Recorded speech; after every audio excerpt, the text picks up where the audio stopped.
The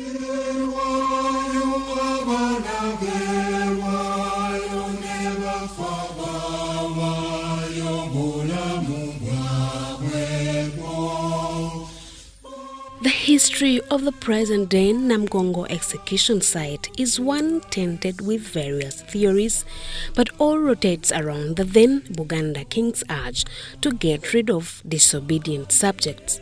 Originally, the burning of disobedient subjects began at Gombolola, Mengo, the place of sacred fire, and ended at Nachianja, the site of execution.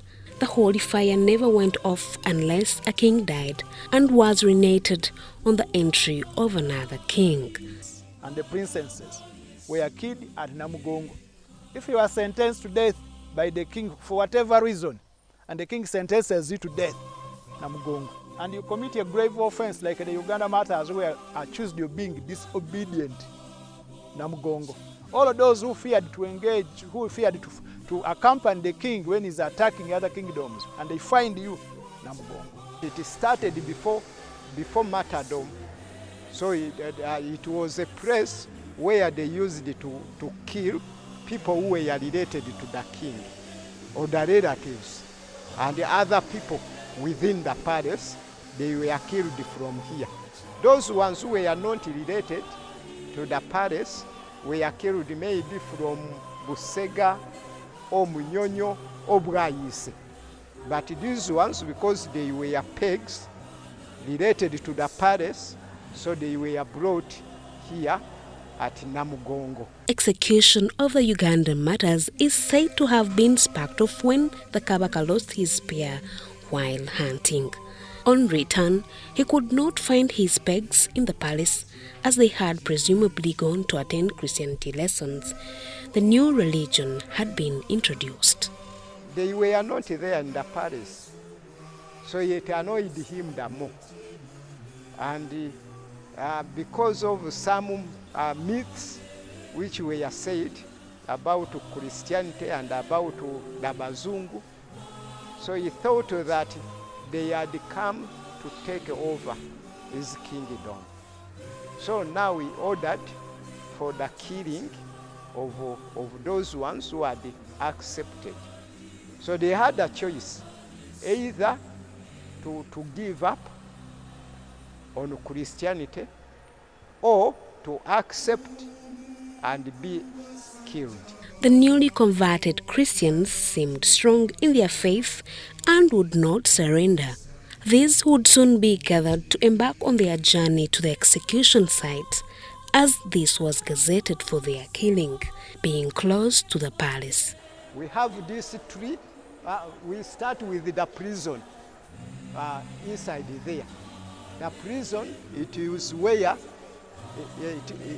where they were kept for some time, but also they could be got from there, go and fetch firewood which was used for burning them. The journey to Namugongo was a tough one, characterized by suffering. Some would hardly move and so were just dragged on their backs, Namugongo, to the final place, thus its present-day name, Namugongo. It is here that they would come face to face with Mukajanga, the chief executor. Mukajanga occasionally ordered their torture that lasted for days. Engulfed in fear of losing their children, mothers sat helplessly wailing as they pleaded for forgiveness on their children's behalf. Some were castrated, others were cut into pieces, others were pierced. It is after gruesome torment that they were taken to the burning site. Some had died, whereas others would be burnt alive. Then from here, you could be taken to the burning place there. Some of them were burnt alive. They were not yet dead. Others were already dead. Others, because some were chopped into smaller pieces. The burning was to ensure everything was over for the newly converted Christians as a way of wiping out Christianity. To make sure that everything has been what? Finished. No hope. no hope. So you have been burnt. Let's see what can happen. Then there was one Nalumansi Kalala, the only woman reported to have been among those killed at the time. She was among the first people to be killed. But when they went to kill her, she fought back. So in the process of fighting, they overpowered her and killed her. Now the question is, was she ready to die for her faith? That's why the church did not consider her as one of the Uganda martyrs. Consequently, the execution terrorized the communities, forcing some people to flee the area. The remains of these martyrs were later picked after some time by the then chief Jesus Onkole, who is said to have kept them at his home. Jesus Onkole would later offer land from where the church was constructed. So he came and he collected the remains. He kept them somewhere. He was told at his home. Then after that church which is inside, the one which you have seen down there, was built, and then in 1937, then the remains were laid there for Catholics and Anglican.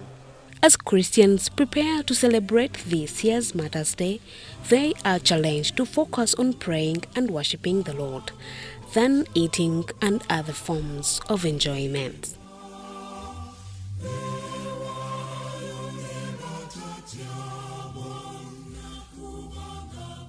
Miriam Nwumcha, UBC News.